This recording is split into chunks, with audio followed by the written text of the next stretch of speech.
அனைவருக்கும் வணக்கம்.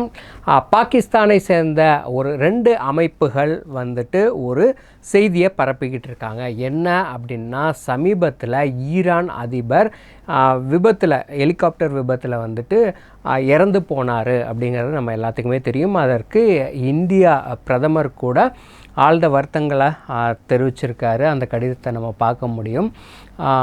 இப்போது இந்த மாதிரி சூழ்நிலையில் பாகிஸ்தான் சேர்ந்த இந்த அமைப்புகள் என்ன பண்ணியிருக்காங்க அப்படின்னா, ஈரானில் அங்கே இருக்கக்கூடிய 2 அதிகாரிகள், அதாவது இந்தியன் எம்பசியில் இருக்கிற ஒரு 2 அதிகாரிகள் கைது செய்யப்பட்டிருக்காங்க அப்படிங்கிற ஒரு செய்தியை பரப்பிக்கிட்டு இருக்கு. இது எந்த அளவுக்கு உண்மை அப்படின்னு நம்ம பார்க்க முற்பட்டம்போது அது முழுக்க பொய்யான தகவல் அப்படிங்கிறது தெரிய வந்திருக்கு.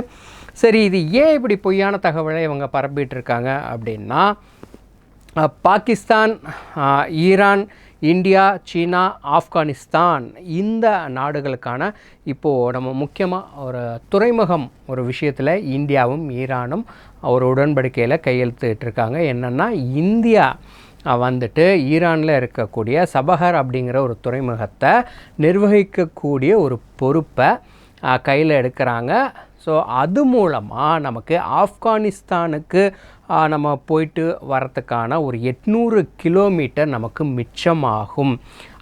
பாகிஸ்தானில் என்ன அப்படின்னு பார்த்திங்கன்னா, பாகிஸ்தானில் கட்டாரா அப்படிங்கிற ஒரு துறைமுகம் இருக்குது. அது பாகிஸ்தானில் இருந்தாலும் அதை நிர்வகிக்கக்கூடியது சீனா.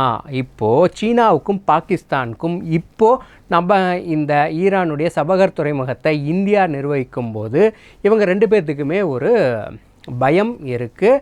இப்போது எடுத்திருக்கிற இந்த சபஹருக்கும் பாகிஸ்தானில் இருக்கிற இந்த கட்டாரா துறைமுகத்துக்கும் பார்த்திங்கன்னா ஒரு 170 கிலோமீட்டர் டிஸ்டன்ஸ் இருக்குது. ஸோ இதனால் அவங்களுக்கு ஒரு பயம் வந்திருக்கு. அது சரி, ஆப்கானிஸ்தானில் என்ன இருக்குது, அங்கே தாலிபான் தானே இருப்பாங்க அப்படின்னு நம்ம நினைக்கலாம். ஆனால் அங்கே காப்பர் வர இதில் அந்த இயற்கையான வளங்களில் முக்கியமான 5 நாடுகளில் ஆப்கானிஸ்தானும் ஒன்று. அது மட்டும் இல்லாமல் இரும்பு தாதுக்கள் அதிகமாக அங்கே இருக்குது. ஈரானுடைய சபஹர் துறைமுகத்தை இந்தியா நிர்வகிக்கிறது மூலமாக ஆப்கானிஸ்தானில் இருக்கிற இந்த வளங்களை நமக்கு வர்த்தகம் மூலமாக நம்ம இந்தியாவுக்கு ஆகட்டும் ரொம்ப ஒரு 800 கிலோமீட்டரை சேவ் பண்ணுறது அப்படிங்கிறது ஒரு பெரிய விஷயம். அதை தான் இப்போது நடக்க போகுது, நடந்திருக்கு. இதை ஏற்றுக்க முடியாததான் பாகிஸ்தான் இந்த மாதிரியான பொய் பிரச்சாரங்களையும் தேவையில்லாத ஒரு வதந்திகளையும் பரப்பிக்கிட்டு இருக்காங்க அப்படிங்கிறது தான் நம்ம பார்க்க முடியுது.